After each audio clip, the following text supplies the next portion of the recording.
The solution of the problem as to what sort of man should be selected as a guide or a guru is not difficult to seek.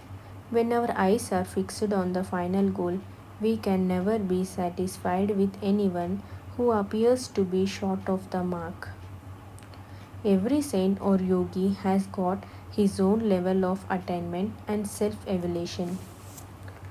If we attach ourselves with any one of them with faith and devotion and secure mergence with his highest condition, we will ourselves attain a corresponding elevation.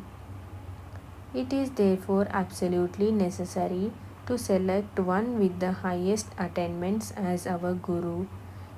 If unfortunately we are somehow or other induced to select one with inferior attainments, we will correspondingly be lagging behind in our final approach. Ordinarily, a spiritual teacher should never consider himself fit for training others unless he has secured his approach up to Brahmanda Mandal at, at least, which is also known as Virat Desha, where everything appears in the subtle form before it actually takes place in this material world. When a teacher has connected himself with that plane or sphere, he is constantly in touch with the inexhaustible storehouse of power. On the other hand, if a man takes up the job of training others in spirituality before acquiring this stage, he not only begins to lose his own power but is contaminated with the samskaras and grossness of those under his training, with the result that very soon he himself gets spoiled. In our mission, permission to impart training is not generally granted even at this stage. Really, a man is fit for the work of training only when he does not entertain in his heart the slightest impression of being a teacher or guru. I believe that if the idea of being a guru crosses his mind even once in his life, he becomes unworthy of being a guru for all of his life. The very presence of this idea shows that he cherishes in his heart a feeling of self importance or greatness. The consciousness of being a master, if maintained, soon develops into a pride, the crudest form of ahankara, and consequently into its resultant defects, which are the worst drawbacks in a guru. It is therefore essential for a man to get rid of these evils before he comes out into the field as a guru. God is the real guru or master, and we get light from him alone.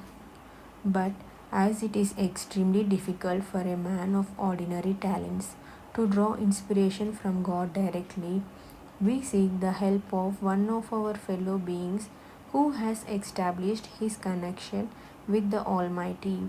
It is thus quite evident that if a man comes out as a guru or master, he has usurped the position really due to God. And as such, it is nothing but mere blasphemy. He must therefore treat himself as the humblest servant of God, serving humanity in the name of the great Master. There will thus be no room for ahankara and for its resultant evils, which are unfortunately too common nowadays. Reality is totally absent where these evils prevail. A guru or teacher must therefore banish from his heart even the slightest feeling of greatness and superiority and consider himself as the humblest associate or a servant of humanity. My master of revered memory was an example. All through his life, he treated his associates as brethren. The idea that they were his disciples never once crossed his mind. He was never ready to offer personal services even to his disciples, and very often he did it without letting it come to their knowledge. I think and feel it is an essential thing for a guru to give up his masterly position and feel himself as ordinary servant of humanity. His claim for personal service from the disciples has no justification except in the cases of dire necessity, and that too only to an extent to which he himself is prepared to render to his disciples. Most of the so called gurus nowadays encourage the practice because it offers them personal comfort and feeds their vanity. They say that by touching the feet of Guru or by massaging his limbs, the magnetic currents pass on from the Guru to the disciple, thus helping the disciple to form pious samskaras.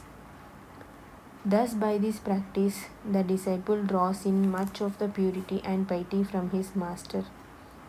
It may be true, but let me question them for a while whether the same thing is not possible if the Guru renders same service to his disciple. I think none can dare to deny it. Evidently, then the motive at the back is nothing but personal comfort and ease.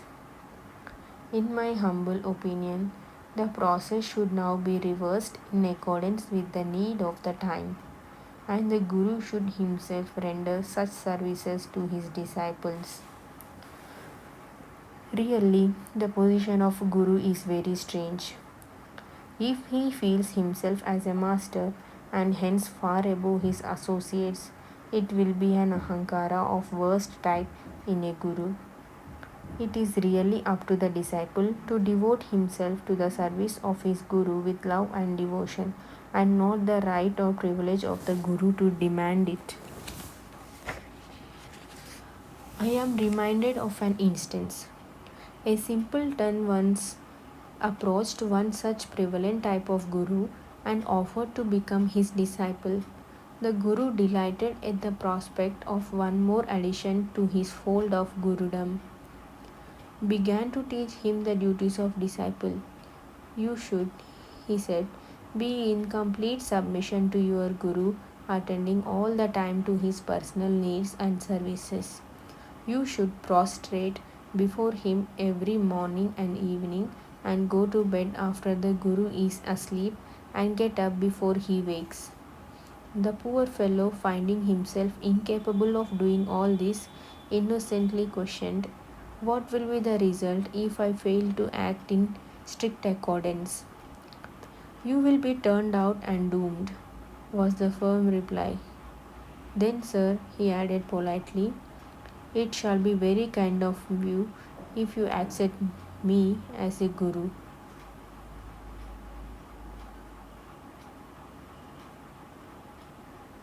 We often come across instances of jealousies and frictions between Guru and his disciple.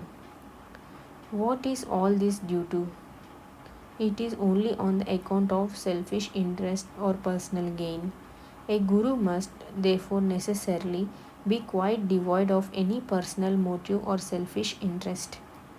He must be totally free of all the feelings of pride or greatness.